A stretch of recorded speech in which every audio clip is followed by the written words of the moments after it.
We've got some. Hey, I'm Luis. And I'm Luis. And you're listening to the Content is Profit podcast. We spent the last 4 years learning the strategies and techniques from some of the top marketers in the world on how to create content that turns into profit.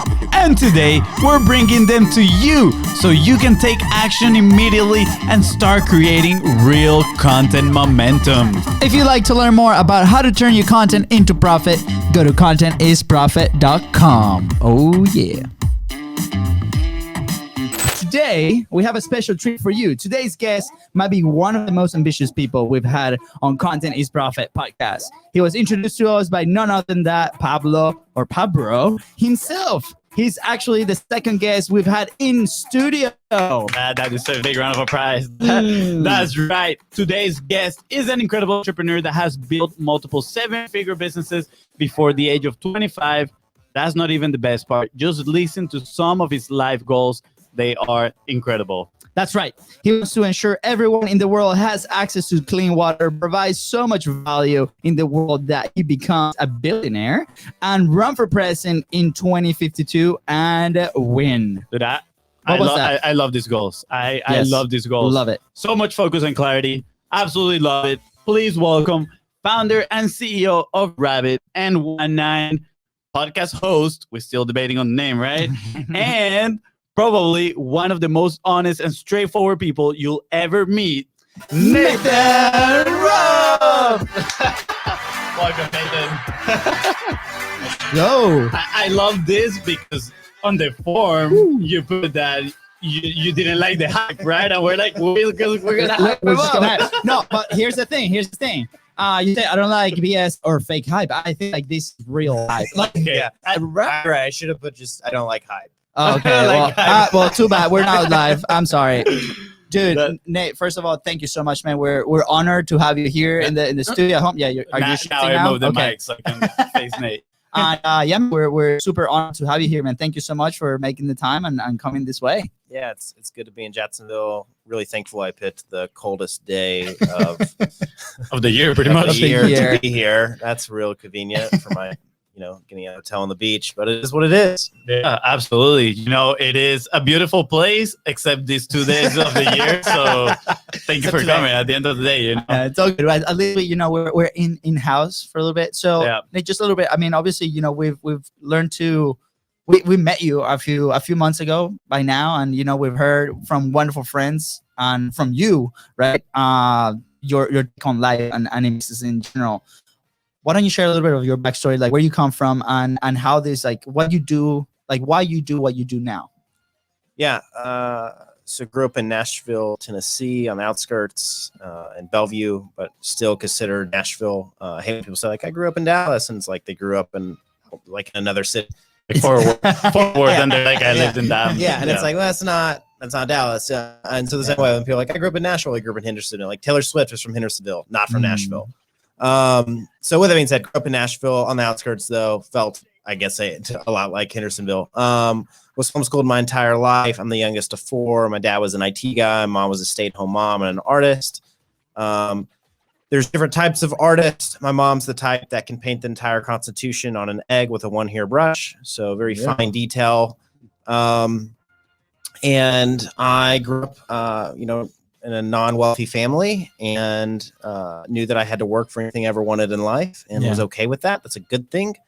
And so I first wanted to, I remember being a kid and being at Kroger and seeing the cover of a GQ magazine and thinking like, wow, one day I want to be able to dress like that. And that's why if you'll see any photos of me anywhere, I'm always in a nice suit. I know I'm not today. I'm kind of traveling. We're in Florida. We're vacation time.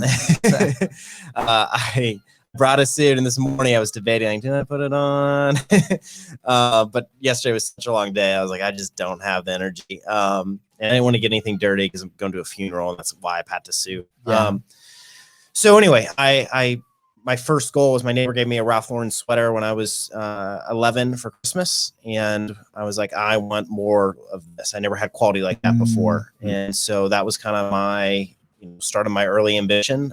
Started my first business at 12, watering people's plants. I went door to door and said, for $10 a week, I'll water your plants. Most people said no. So then I dropped it to $9. Everyone said yes. And so I kind of learned pricing at a young age and like just $1, $4 a month more. I don't know why, but I guess it matters. And so from there at 14, I decided I was going to start regrouping golf clubs, and I ordered business cards, did all this stuff.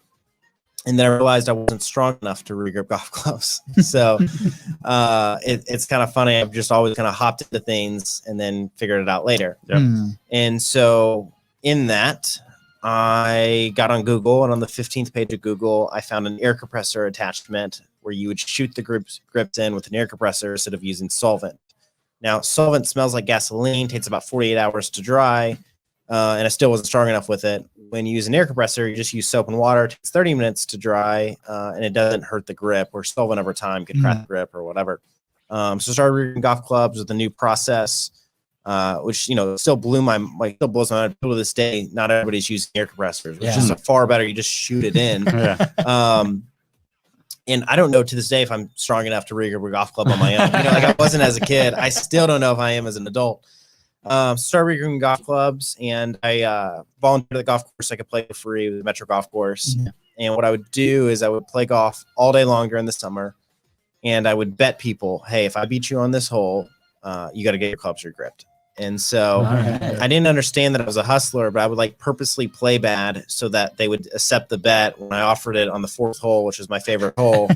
And so I could win. And then I found out that was wrong and bad, but I can fully say I had no idea. It's like when Gary Vee talks about picking plants and then selling to the neighbor. Like he didn't know it was wrong.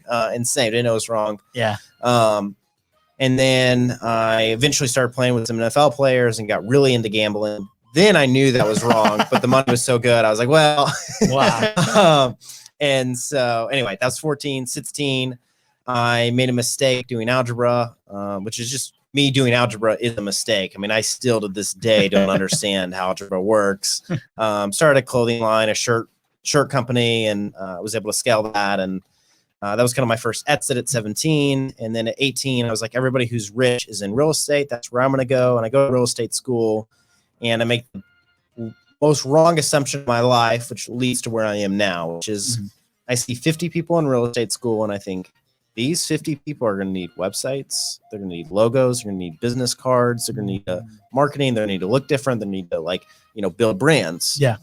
But the truth is that 50 go to real estate school, 40 graduate, 20 take their test, 10 pass it, 5 go on to place their license, and 1 goes to sell more than 2 homes a year. And of that 1, he needs to see the value of building a brand. Cool. A good example is one of my clients now, finally, after 7 years, Brad Reynolds, thinkbrad.com. He's sold by himself with no team $100 million worth of real estate. Ooh, wow. Residential, $100 million. Impressive. Wow. Still complained about spending 20 grand for a website. Never had a website until this year when we built his website during the pandemic. And the website, let's kill her. But it's like sells $100 million worth of real estate, doesn't have a website, doesn't see the value in it. And so that led me to be like, all right, well, real estate's not the spot for this. And I didn't have any other ideas, just kind of kept hustling at it. And then at 21, I realized I was an idiot. And so I accepted the truth about myself, which is something I talk about a lot. It's okay to be an idiot. It's okay to be a bad person. It's okay to be a scumbag, because we have redemption. We're able to change ourselves. We're able to accept the truth and turn from a bad path. Yeah. So I accepted the truth about myself. And then I went on to go start reading 100 books a year. Then went on to build a 7-figure business. Then went on to almost burn down that business because we had no recurring revenue. It was all one-time payments. And so we worked. Lesson. So when there wasn't deal flow, it's like, oh, and then I still have expenses, and learned a lot from there. Kind of rebuilt it back up. Was ready for something new. Been praying for years. God, give me the next. What's next? Is anyone to cut off that music? It's driving me crazy. Bam. There we go. Like magic. Thank you, God. Thank you, editor. Here we go. Sorry, you can add it in post if that's okay. Oh, it's so good. So good. And so I was, just give me what is next in my career. I know that I'm talented. I know how to scale businesses. I really understand these things, but I don't want to just hop to something because I'm bored. Yeah. And what I never want to do is what every entrepreneur, like a lot of entrepreneurs, when they get success for the very first time, they think they're invisible, and then they go start like 10 other businesses. And so if you meet a fake entrepreneur, this is the case with real entrepreneurs too. So I guess sometimes you'll meet an entrepreneur and they're like, oh, I do this and I do this and I do this and I do this. But if they're acting as CEO of all those companies, then they don't really do anything. Yeah. If they actually own something or they're an investor in something, that's being involved in it. But you should really have one singular thing you do. Now, right now, I kind of have two because of the pandemic. It kind of hurt one company. And so then I to the other company that was doing well during the pandemic. And I'm probably getting ready with the next 3 months to leave and go right back to the company now that we're post-COVID. Elections ever post-COVID, and it will be a good time to scale that back up, and I can be full time there. But I really do believe in just doing one thing masterfully well, like super well, and then if you need to start another company, hire a CEO, whatever the case is, but really have multiple assets, and not that you're just like the CEO of all these different things. Love it. Thank you for sharing. I mean, one word that comes to mind is resourceful, right? Like you started at this very young age. Probably your background is very different to the majority of people here in United States or in Venezuela where we grew up, right? But what it seems to me, and I think you mentioned you were homeschooled, correct? Like it's a different environment, obviously, that most people go through. And when we came to the United States, our point of view was a little bit different. We weren't homeschooled. The education system is completely different, right? So maybe is that something that you feel like helped you see opportunities? Because like from the very young age, you started finding these opportunities and you just like tackle them. And something that I wrote here is like commit and then figure out, right? Hustler in disguise. And I relate at a degree because when we were growing up, our parents were like, hey, if you want, figure it out, right? Like you like, I'm not going to give you money, right? So the opportunities there, we ended up going to this like market where we would like buy these soccer t-shirts. They're counterfeit soccer t-shirts. Again, we didn't know that they're doing it wrong, but they look exactly the same. And we will buy them for like $5 and then we'll go to our private school and we'll sell them for $50, right? And then we're like, oh, sweet, now I'm by myself, right? And so I relate with that feeling, right? Like, do you think like that environment was somewhat of a trigger to start spotting all these opportunities early on? I was a really strange kid.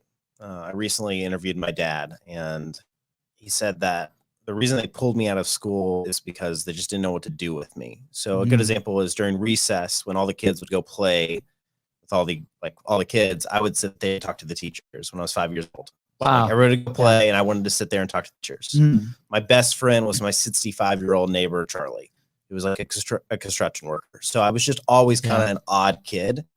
And I was also, I had a lot of confidence and extreme self-assurance that I was going to be fine. I really understood from an early age that money is what ran the world. And so I just was, all right, I'm going to make a lot of money. And my dad would always say, like, you got to find what you love and become really good at it. And that's how you make money. You don't just set out to make money and then make money. Yeah. And he was wrong. That's not the truth. Like, if you want to make money, you got to go find ways to, like, there's a difference between being passionate at something. Like, think about all the amazing photographers and videographers and even businesses that exist, freelancers out there, like, that are really good at the job but don't know how to make money. It's a different thing. Saying I want to make money is way different than saying, like, I want to find my passion and be really good at it. Now, and I would always tell my dad, like, my passion's making money. And he's like, that's not a thing. That's not. It's like, yes, it is. Like, that is the enjoyment. Getting deals done is, maybe it's the process of getting a deal done is most exciting. Yeah. Like, if I ever see myself entering venture capital, it's because I love, like, seeing something, figuring out our plan of execution, putting the capital behind it. So I love I love taking ideas and making them happen. Yeah. I feel like you think on a very strategic way of everything, right? I mean, we're having conversations before this, and I could tell too, you're a very, very logical person that you're gonna find this step by step on how I'm gonna do this, and then you go and you do it. Yeah, I want to have have a general idea of what I'm trying to do, and I can be wrong in that, but at least I have, like, all right, this is, that plans change obviously, but I can have a general framework of what I'm trying to accomplish and be very focused on it. Like, the ability to be focused on what you're trying to accomplish is huge. Yeah. Like, my lovely girlfriend who's behind here, we got in a huge fight before the largest meeting of this year for me. This meeting determines the future of my company. I mean, it could be that big. And we were like she was crying, like, just an awful fight, like, on our way to this meeting. Like, I never once showed emotion. I think I, like, raised my voice once, but I was just locked in at, like, I'm trying to handle this, and I'm also dead set on this meeting. And I had to walk into this meeting with her, and that's like, everything's fine. And because I need to be locked in, I need the ability to be emotional here, but also locked in on what actually mattered. Yeah. And so I knew that, okay, I have a long time to figure it out with her on where I made a mistake or where there's a miscommunication or whatever the case is. I only have one shot with this meeting I'm about to be in. So like clear mental focus is an extreme, extreme thing that you can't really, I don't think you're born with. I think you just have to like be put in enough circumstances to be able to do that. That's interesting. I was about to ask, because I know there's some entrepreneurs like you just mentioned that they say I do this and that and all this other stuff, and in reality they're not doing anything, right? And for us, a big lesson this year has been focus. Like let's do one thing, one service. That's all we're gonna do, right? And that's when we actually started seeing results. So I'm curious, what do you see in these people that is not allowing them to develop that focus, right? Like what is keeping them away from taking that action that I mean, needed. typically, like most people are just lying to themselves. Like they're sometimes it's like the reason they can't. Sometimes people do 20 different things and make a buck doing all 20 different things is because they need that $20. So they do 20 things, and a buck each. They need that 20, and their lifestyle needs that 20. Yeah. So my lifestyle needs $3. And so therefore, I don't have to be focused on whether I make 20 or 100 or 1. Because I have a fixed where my stuff is. So I think that people, they get a little bit of cash and they're like, okay, cool, it's enough cash to start something else and get even more money. Yeah. But what they don't realize is that to build something sustainable, it's got to be much bigger than where it's at now. Yeah. So like sustainability for you, like let's say that you have the car you want and a nice house and everything you want at 10 clients. But you're not stable at 10. You're just able to support your stuff at 10. Absolutely. So at 20 or 30 clients, you're able to actually be stable.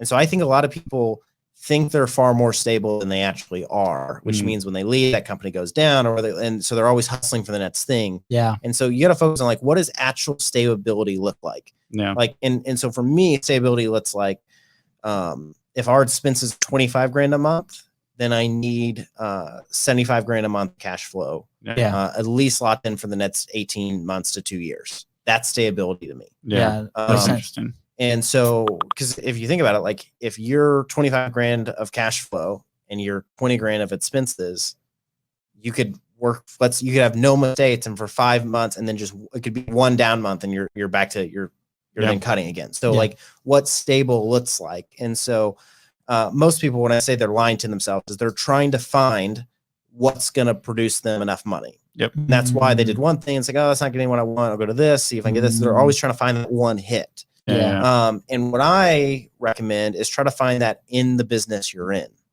So for example, like 19 does design and development. So that's visual branding, that's websites, that's web development, web apps, stuff like that.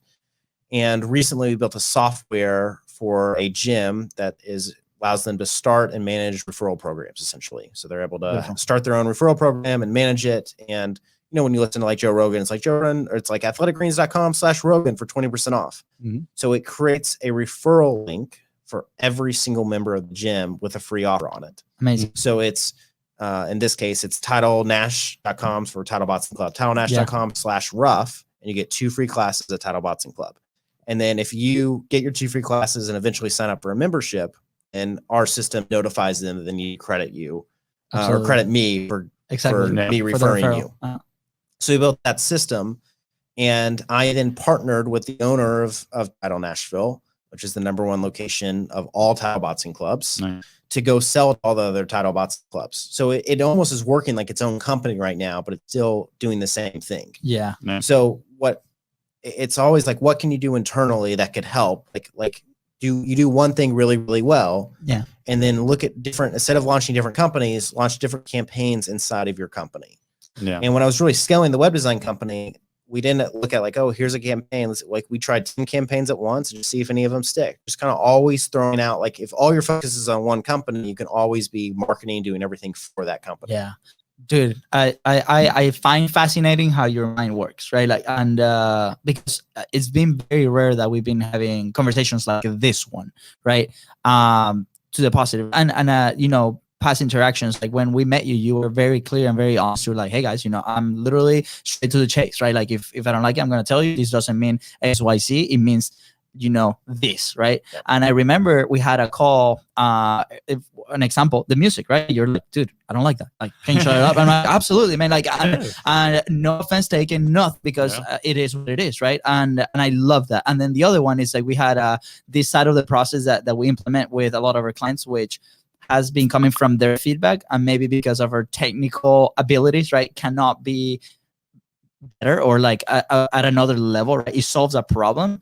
But I remember having that conversation, and when we presented to you, like the first thing, I'm picking up the phone, right? And I'm like, man, he's gonna be so excited. This is finally up, right? And what you said is like, man, like, I was disappointed, right? And I was like, what? Right? And I'm like, man, but at the same time, like, it took, and I think like it's been like this last year has been massive growth personally and in the business too. So because I had that conversation with you earlier, I was like, man, like this is gonna be constructive criticism, right? It's one of those things, a sample, right? Like we're throwing it out there, and then immediately after, what you said was like, hey, what is your dream? That, right? And we're talking about the content hub, like for those that are familiar with the service, what is your dream content hub? And until you asked that question, I really didn't think about that, because I was solving an issue that my current clients have, but I'm not looking for 2, 3, 4 years ahead. And in your head, you're there, right? So we're like, man, like that spark. We came back in here and we're like, this is a very interesting question, because now, like, if you have a clean slate, right, like it's still a vertical of the business. What right? does perfect look like? I always ask that to our clients. What does perfect look like? What does ideal look like? Are you asking me for real now? No. He said he exactly. Exactly. Like if we're gonna build something, I need to know what perfect looks like. Exactly. So in my eyes, right, for the current clients that we have, what the solution that we have is perfect for them, right? We've had people saying like, we signed up with you guys because of that, right? So in my head, because I'm serving them, there's no need, right? But then you come along and was like, man, we can elevate this so much, right? And it's interesting. So I encourage everybody listening and watching that to have those conversations, right? To be open about it. Was that something that was innate to you, or you had to learn it? I think that's very consultant minded. And my dad is super negative, is how I always described him. He says, well, I used to turn around plants, and so I had to go in there, identify all the problems, and then like put together a plan to fix them all. So maybe it's not being negative. Like I never try to be negative on things. I'm just noticing things, and I do always think about business. Yeah. And so I don't know how it is. I'm just always trying to look I'm trying to build things that scale. And so when I look at like a content hub, I'm like, man, this is useful for a bunch of different businesses. I could probably charge you $100 a month to give you an awesome content hub that did everything your clients could ever want. And, so I look at that, I'm like, cool, this is the reason I want to create a perfect one of this. I'll give it to you guys for free. You'll be my test dummies on it. It'll be great. And then together we can go sell it to everybody else that does this kind of thing. It's like, look, this is the best content hub. And then we are building a recurring revenue. And it's like, it's just, so I'm scaling a product inside the existing company. Yeah. I love it. It's like you live with a constant like scaling mentality. And I actually wanted to, preface this question with, I was listening the other day to a podcast with, and I had to learn that, because you got to think, I built a company that hit zero because I had no recurring revenue. So I was like, cool, I want to scale things. I want to scale things that pay me monthly. Absolutely. So that if things fall off, I can still like pay bills. Yeah, no, absolutely. And it makes sense, right? And what I'm saying, like, reminds me of this conversation with Phil Jones. I don't know if you're familiar with him. He's a salesman from the UK. Yeah, Phil M. Jones. Yeah. His Instagram. Yeah. And he was talking about not aiming to be, he says, I don't want you to think about terms of best, because he says best implies that there's a ceiling. He says, I want you to think in terms of better, right? So how can I be better? And then how can I be better? So you keep growing every single time. And I think that's how you are approaching all these things. When you see something, you're like, how can I make this better? Your question is, how can I make this perfect, right? But then when you get there, is there another perfect after that, right? So everybody spends so much time defending things sucking. Oh, well, this didn't work out because you got me access late, or this or the content or the video wasn't high enough quality. It's like always defending. So if you approach things like, this is just the strategy, then I'm not defending it. I'm just throwing out, this is the plan, and this is what we went with. If it failed, cool, we'll mark up another plan. Yeah. Like right now we're working on this healthcare deal together. Yeah. And I've said from day one with them is like, oh, we don't have results yet. It's like, that sucks. Like, we're just as disappointed as you. We're gonna keep growing, keep trying, because like the goal is that like there is a problem and you hired us to solve it. And I gave you a strategy that I thought would lead to success. It has not led to success yet, and that is okay. We're gonna keep iterating. We're gonna keep trying. We're gonna keep, because I didn't promise you. I never promised you that's gonna work. Exactly. You hire me to build a website for you. You hire me to build a platform for you. You hire me for consulting. Like if JWB hires me to build their studio, I can guarantee you it will work right. I'll put it in a contract because you're hiring me to do a certain thing. But if you're hiring me to solve a business problem, unless I guarantee it, then it's just a strategy that I'm working hard to implement and make successful. Yeah. And I have nothing to defend, because it's like, I'm just as pissed as you are. It's all about positioning. And so when people position themselves, they do anything to get the deal, and then they get the deal and it doesn't go as they want it to deal. And they're like, oh, and so they're it's defense. But when you told them from day one, 50% chance this probably fails, because most strategies do. They're like, all right, I appreciate that he's honest. I appreciate that we know what, like I just want to set level, honest conversations, or expectations. I mean, I think you're want to really do that via honest level conversations. Yeah, and dude, I think you're great at setting the expectations and boundaries. Right? It's like, hey, this is what we're expecting, and this is what you guys can expect from us as well, right? And like the reason I tell people that we charge so much is because I want to never say no to you. Like the reason I charge a lot is because when you call me at 1 a.m. and say, can we do this? I go, yeah, no, not a problem. Yeah. But guess what? If you're going to pay me like a lot less, then no, I'm going to be a dick to you. And I'm going to have like a standard, like you have this much, you can talk to me about this much stuff. Yeah. Dude. Okay. So I love that, because, we sell a little bit of higher ticket service to whatever the competition or whatever, like whoever is doing something similar to us, right?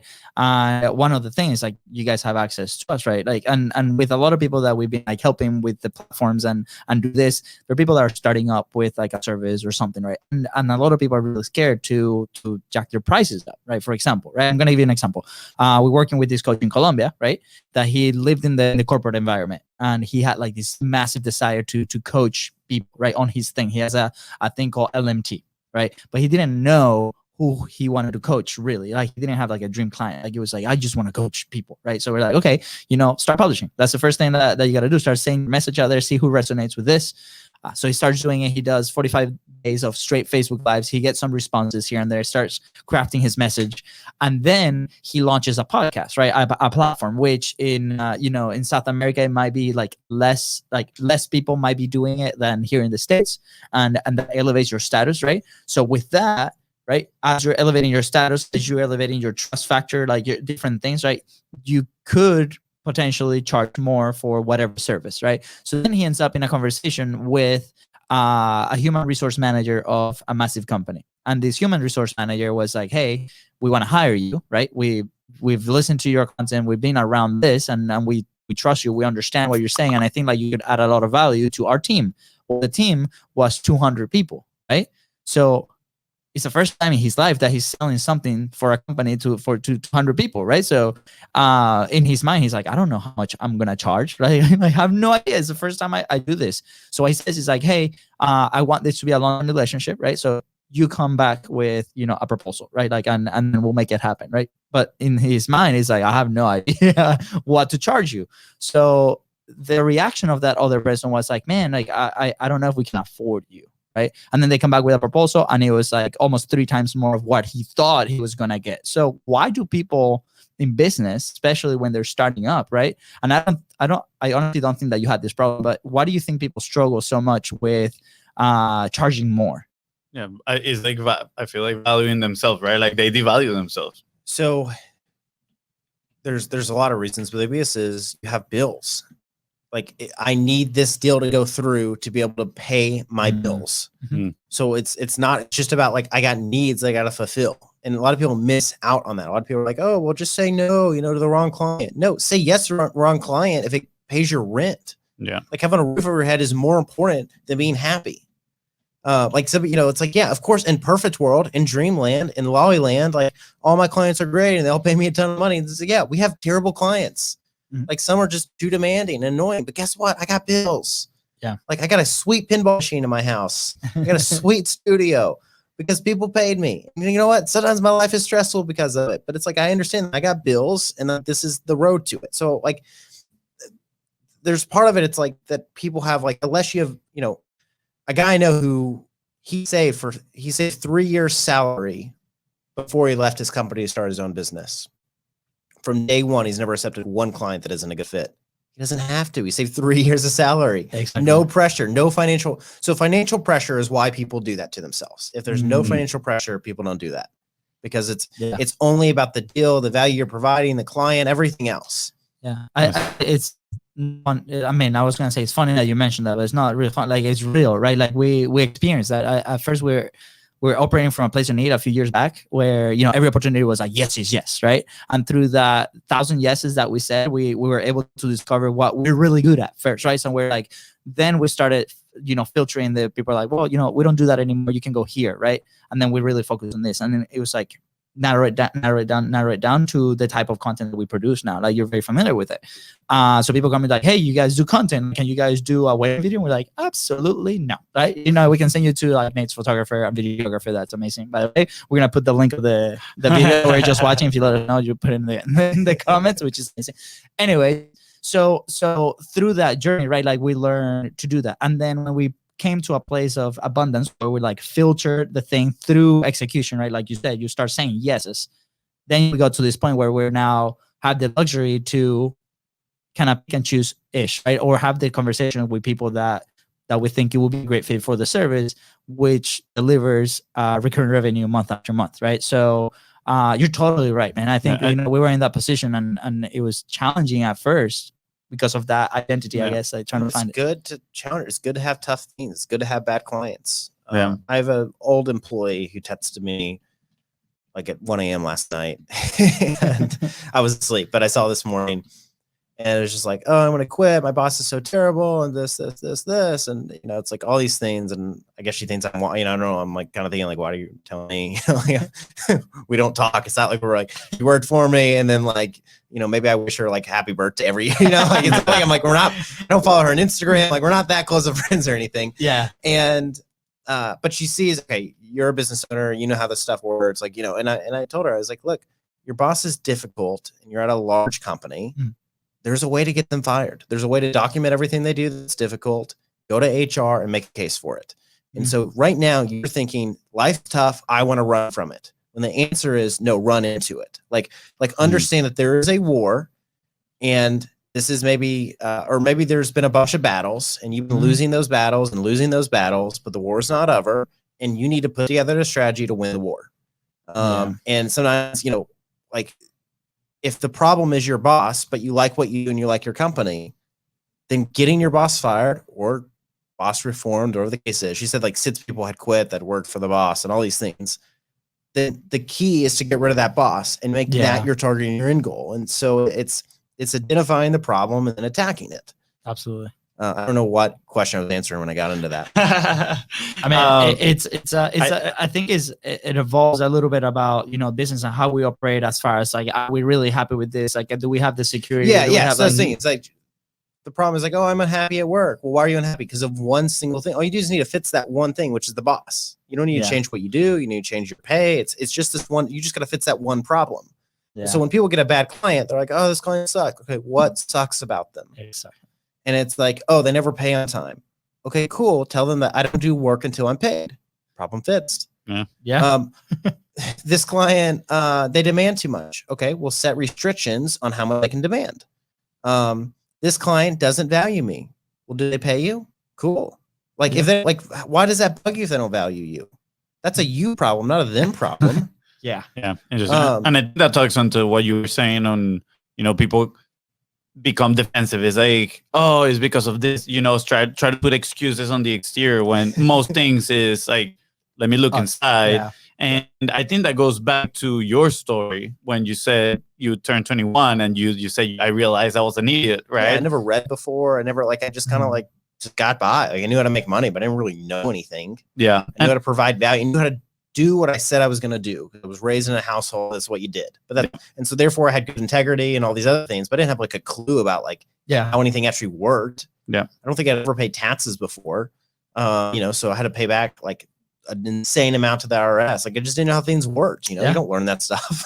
I mean, I was homeschooled and didn't learn that stuff. Yeah, no, absolutely. And I'm curious, what was it that led you to that, like you said, redemption, right? So what it was is that I, from a very, very young age, was like, I want to be a CEO of a massive company. Like that's what I wanted. I want to scale a massive company and be the CEO of a massive company.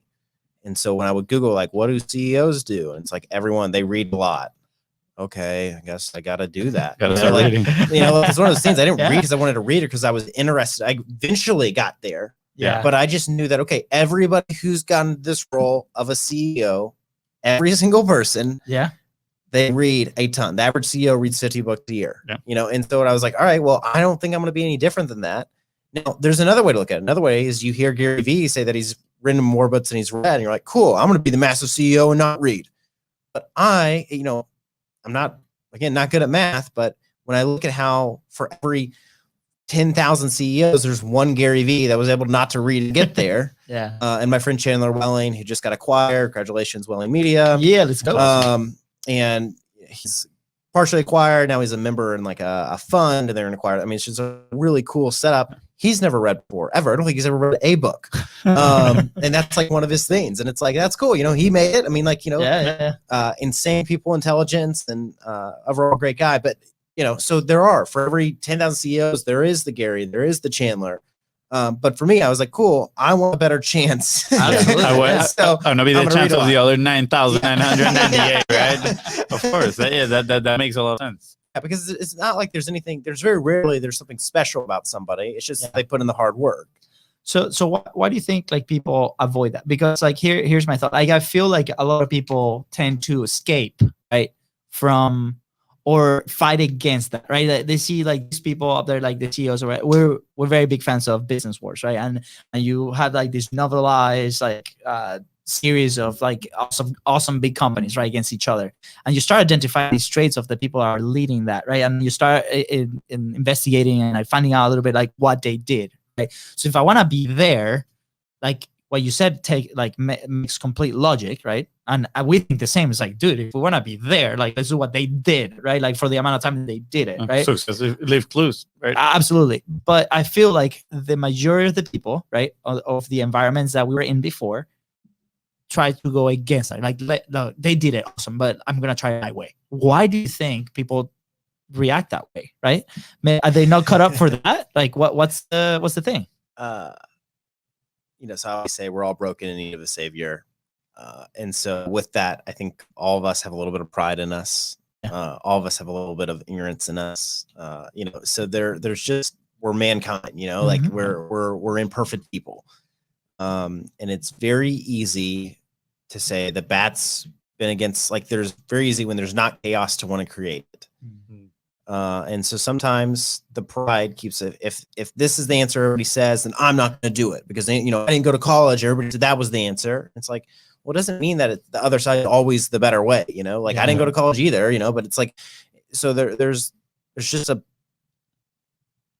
environments and things change, but I think that people, it's just like pride, and like I think that's what it comes down to. It's just human nature, our fallen selves, and like that's they don't they're not looking at this from like a logical, clear-minded, no ego, no, like they're other things coming into factor here. Absolutely. And so again, it starts with like accepting the truth about yourself. And so if you're not willing to accept the truth about yourself, I don't know, and it's hard to where we go from there, right? Yeah. Like it's easy for me to look in the mirror and go, wow, I can be a narcissist. Like I can see that about myself. I can see that I have, like, you look at most people that are type A or number 8 on the Enneagram, especially as me, or like on the DISC profile, I'm like pretty much 100% D. Like I have my personality type is that of 98% of CEOs in the US. And so I understand. Great chance in that. Sweet. And so I look at that, and I don't know if that's because that's been my goal for so long. I was essentially formed, or I was made to be that way, or whatever the case is. I don't know that. But I do know that I don't fight against what exists. and I don't fight again. Like I try to just take my ego, my pride out of things and be like, all right, this is just the way things are. Yeah. And so when you look at people who are refusing to do that, it's like typically they're trying to hold, like they want to hold back. There's something there. I mean, it's a tough question. And it's really tough to answer, but there's something about people are so in their business that they can't see outside their business, and therefore they don't understand like how to blow it up. And they just think that they think that they're the answer. Yeah. You know, when you're never the answer, it's like your next hire is the answer. Yeah. Like it's never about what I can do. I'm one person.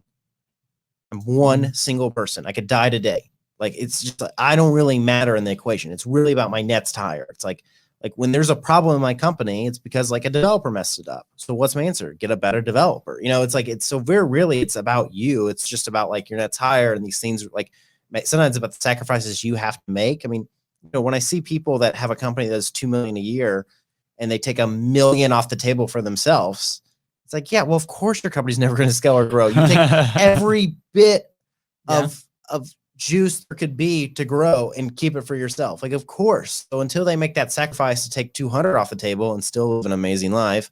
Yeah, exactly. And so I don't know, there's lots of ways to answer that question. You really got to go case by case, but I do think that people's egos play a big role in that. Yeah. Do you think people can actually change their personality, right? Because you right now you mentioned this like personality test, for example, that you did, right? But do you think it's someone, right, that is listening to this right now, they're like, I don't fit there right now, but I do want to be there? Yes, you got to accept the truth, which is like, okay, the truth is that people that get things done are typically very assertive. People that build companies are assertive. People that that doesn't mean that people that build companies are great at PR. That means that you could be a great operational guy, and that's why, like, you don't have to be an introvert or extrovert to build a company. Absolutely. But you might understand like these different traits. Like, okay, I need to be more clear in my communication. I need to be better. Like, for example, if you really struggled with getting no's, then you should try to do something where you get a ton of no's. You know, I would never recommend somebody join a multi-level marketing company because it's the worst decision you'll ever make in your entire life. But on the other end of that, if you want to join a cult and then go sell all your friends to join this cult, that's where you're going to get a bunch of no's, and a lot of people are going to talk a logical reason to you, and you're going to, you know, if you're dumb, you're just going to kid you. Y'all just don't get it. You know, you buy the toilet paper and then you sell it for a markup. You know, I don't know. But you'll get getting rejection. Yeah, right? Like there's something about just like building where you fall. So like my problem is I have almost no empathy, like almost none. It's like my biggest problem in relationships and everything in my entire life is that I really struggle to be empathetic. And so like I'm in counseling now for it. I'm in fights constantly about it. I've been reading some books about it. I do audiobooks, listen to like I'm trying to be more, because I understand that it's like a big shortcoming. It did help me. And it does help in business, but on the other end, it's like a pretty terrible, like, you know, like guess who else didn't have probably empathy? Hitler probably didn't have empathy. Yeah. You know, I don't want to be Hitler. So like, you just got to like recognize some truths about yourself. Like I'm accepting about my truth. The truth of myself is I don't have a lot of empathy. Yeah. Where people go wrong is like, I put it, I'm fine. I was actually going to ask about that too, you know, because I'm not like, I don't think you have empathy, but I know it's like clear communication, right? And again, we said it in the intro, you're one of the most honest people that we've met, right? And that sometimes comes out of, man, like, he doesn't care about me, right?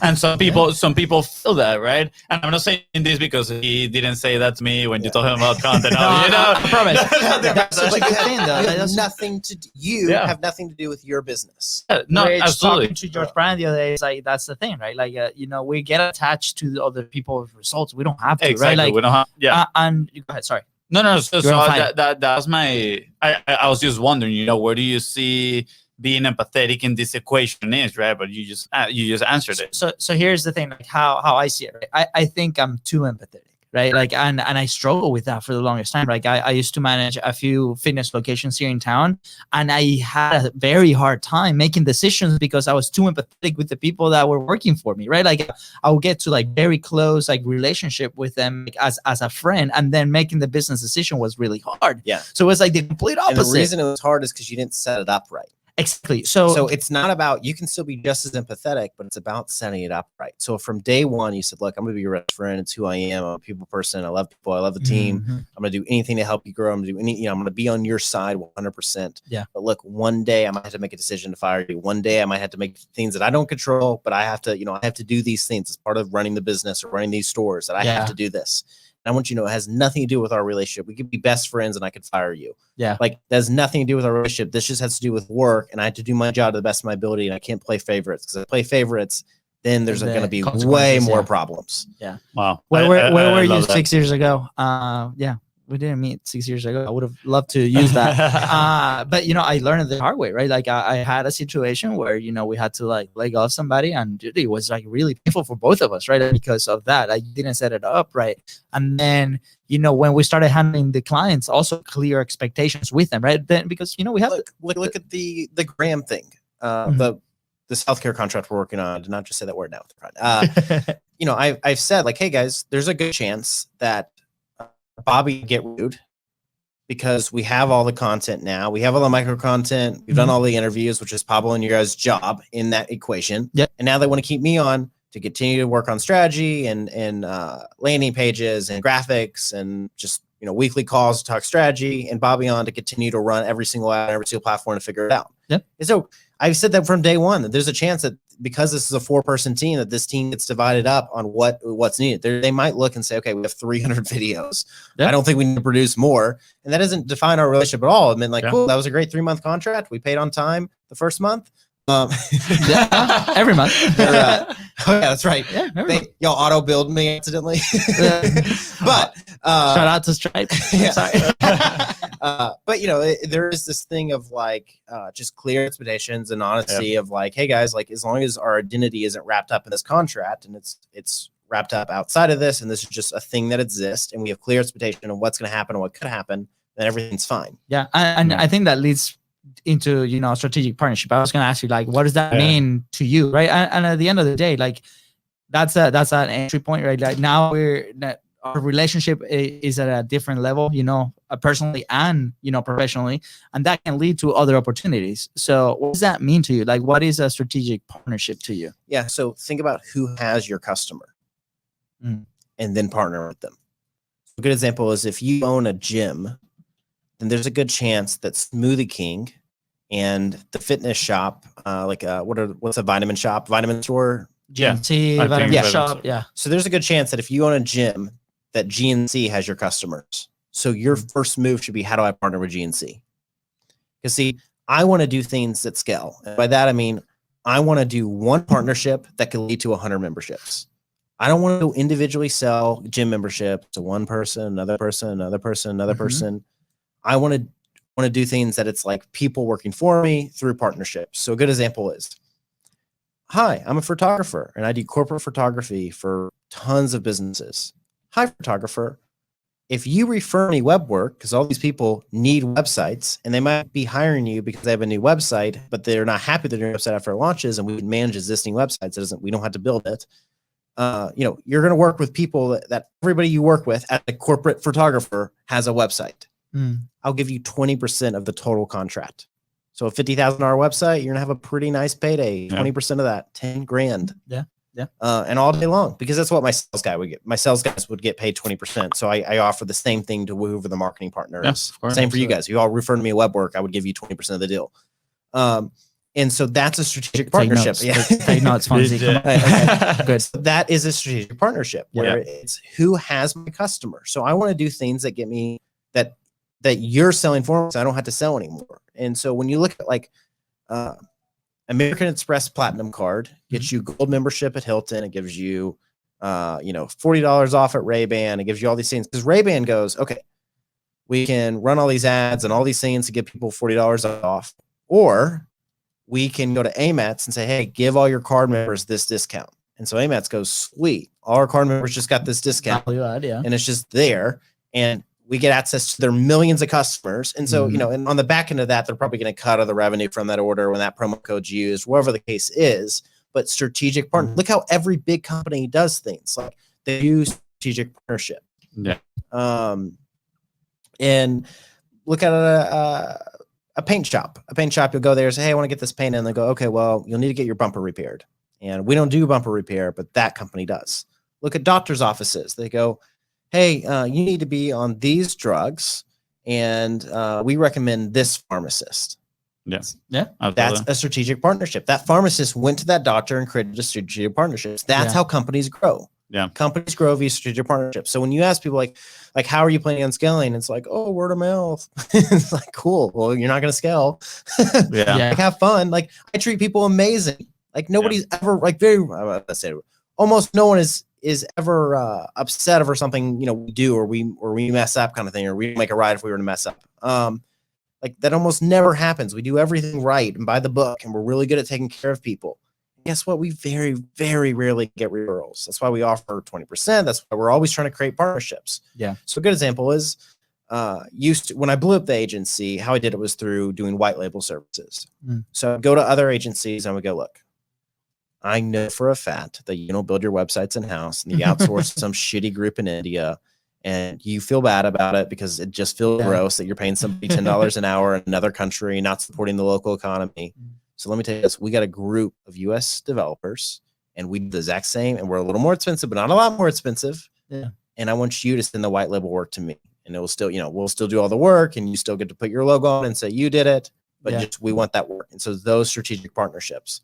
And so that's how I look at scale and growing a business is through partnerships. And that's how I look at partnerships is I say, who's my customer? Who has my customer? And so let's look at Rabbit. So Rabbit makes a kiosk 9 by 12 inches that runs power bricks with the cords built in. We solve the problem of people's phones dying. There's been solutions, but they didn't solve the problem, or at least they didn't solve the problem in the way that the customer wanted, which means that they have complete freedom. They can grab it and go, run, return anywhere. They can keep it. They can recharge themselves after they keep it. It's affordable, just $1 an hour, whatever the case is. So we have everything figured out on product side. Now we just got to scale. Yeah. So what do you think has a better chance? Me going to LinkedIn, adding the CEO of a hospital on LinkedIn, inviting him to lunch, getting to know him, and then spending a year to close that deal. Maybe if he just happened to set my invite and happened to grab lunch, even though he's the CEO of a $1 billion corporation, or if I make a partnership with his with a guy that sells them all their medical equipment, like a guy who's known that, like, let's say that CEO's kid goes to a private school, and I know a guy whose kid also goes to that private school. I have a better chance of that guy saying, hey, give me 5% of the deal. I'm going to reach out to him. I'm going to pitch and show him this because he listens to me, or coach his kids team or whatever. That's a strategic partnership. That's a weird one. And I let it be more clear than that. But like, you have to look at, like, with Rabbit, we didn't think, okay, knocking on every bar and be like, can we place this unit here? It's a weak approach. It sucks. It takes forever. Yeah. Talking to a franchise attorney that only works with franchises that have 100+ locations and saying, hey, you bring me into these locations, we'll give you a cut of all the revenue these units produce. Yeah. Then he goes, hey, John, he's worked with for 20 years, scaling him to his 300 franchises. We want to put these in every one of your franchises. Done deal, 300 placed overnight. That's a strategic partnership. Yeah. So what's easier? That I go to each McDonald's in the US and I knock and I'm like, can I talk to the GM? Like, you don't need to talk to corporate. I email corporate, and corporate's like, we don't know you, so therefore we're not going to respond or give you a chance today, or we're going to listen to your presentation. I'm like, oh wow, that's really cool. Best of luck. We all know how the game works. Yeah. It doesn't matter how good you are. It doesn't matter how, like, nobody cares about the value you actually provide. They care about the relationship. Yeah. Unfortunately, I'm obsessed with, like, doing the best, but it's like, it comes down to the relationship. It's why shitty companies exist, because typically the owner has good relationships. Yeah. He has the right people. Like, it doesn't, you don't have to be good. You just have to know the right people so you can scale something. And that's how you make money. Is that saying what you know, but who you know, right? And like, something I've noticed about you is that you have an incredible network, right? And I heard in one of the podcasts that you did with Pablo was that you were trying to move and stay in a city for a certain amount of years so you can expand your network and then eventually move to the other one. And I'm curious, obviously, this is one of the reasons why you have this big network for strategic partnerships. How do you go, about creating this partnership for your business and for Rabbit or personal, right? Yeah. So it's all done through relationships. I sit down with Chad that I go to church with or whatever, and I go, hey Chad, who do you know in hospital, in like the hospital group? Oh, I know Barry.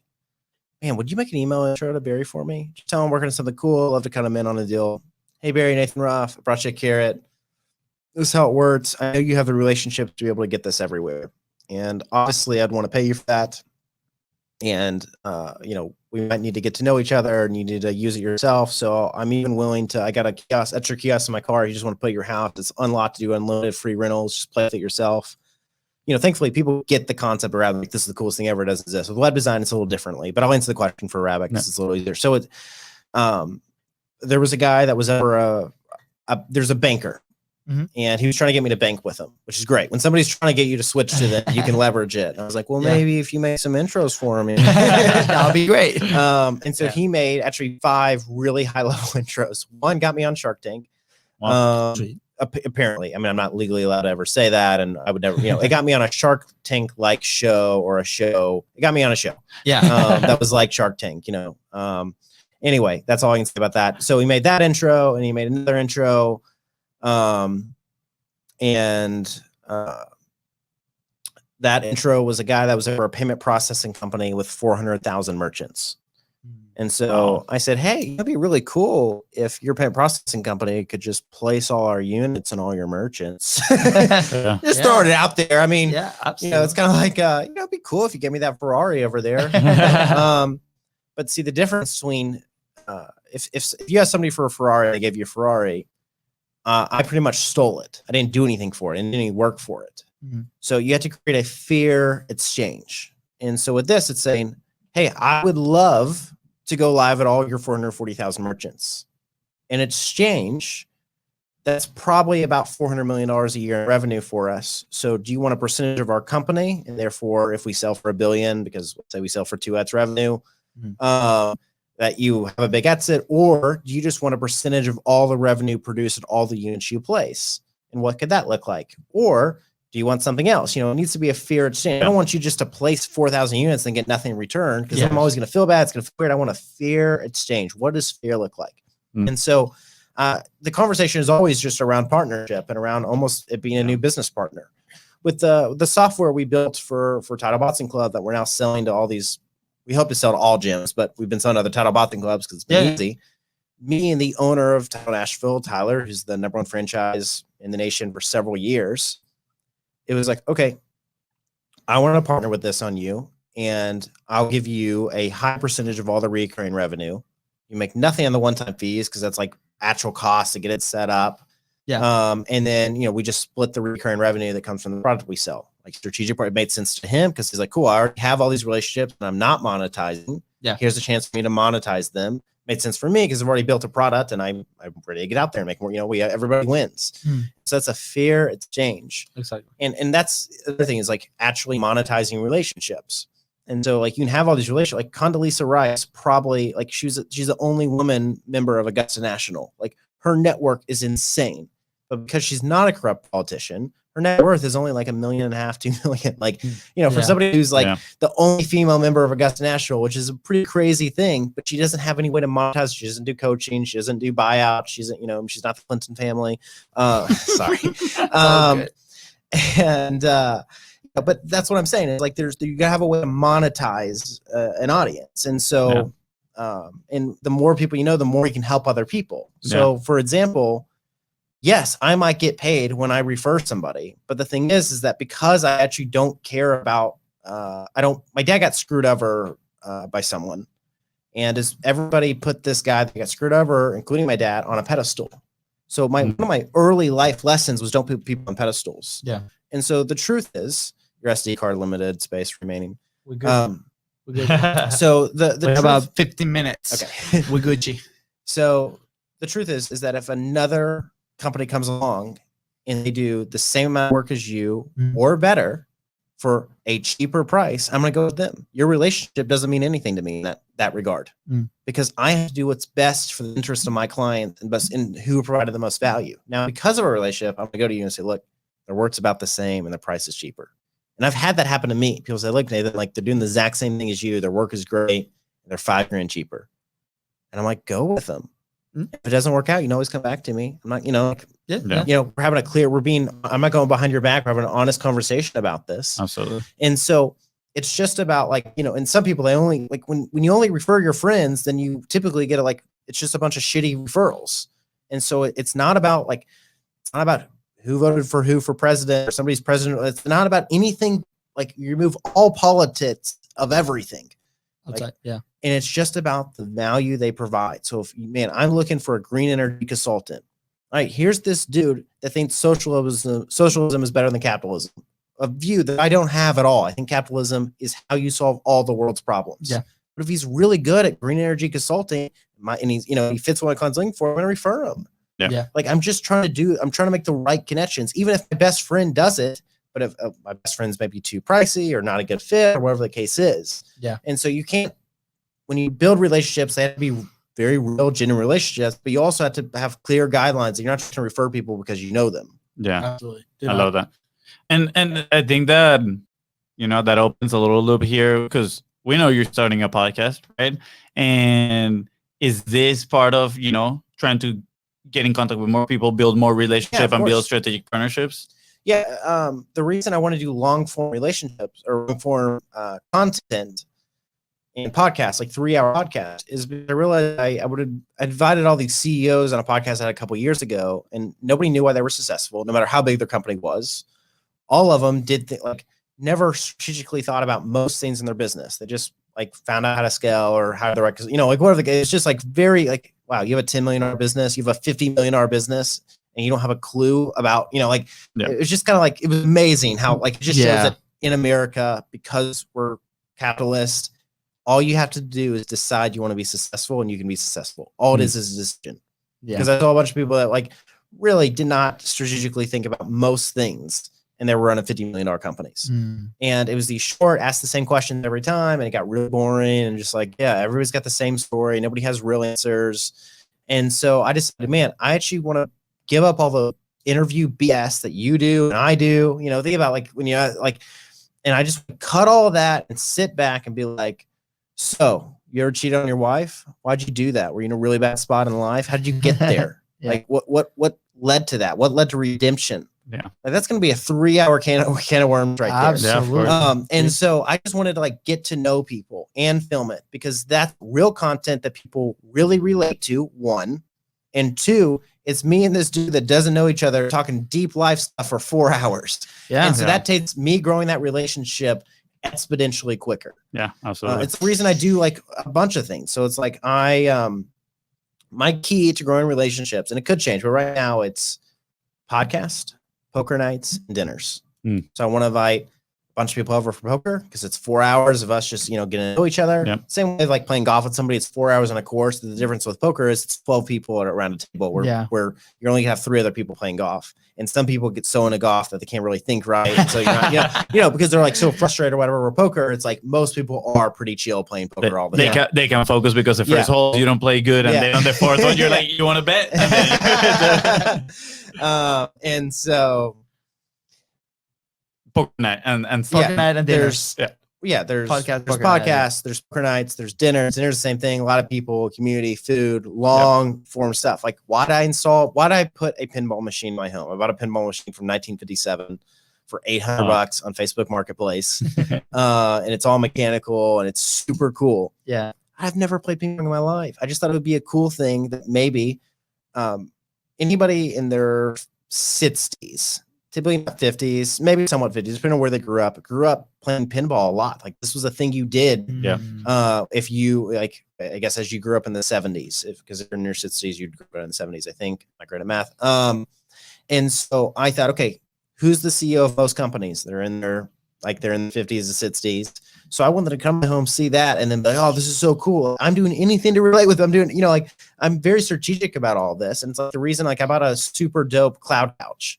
And it was the only reason I just want, when people come to my home, they're like, wow, he's got the TV, he's got the pinball machine, he's got the studio. I just want to hang out here. I just want to be here. Yeah. Because my goal is to build relationships, because that's how Absolutely. everything goes. That's how everything happens. Like how I got investors for Rabbit was through relationships. How how I get clients is through relationships. Like the only reason you guys have this contract with healthcare is because I know Pablo, who knows you. Yeah, absolutely. Or else it'd probably be whoever ranked highest on Google when I was doing a Google search for micro content creation would have gotten the job. Yeah. You know, because I would have had no context of where to go. Yeah, absolutely. Dude, today has been mind-blowing, amazing. Thank you for being super honest. We're gonna cut it an hour 5. We can't go 3 hours. We I know, right?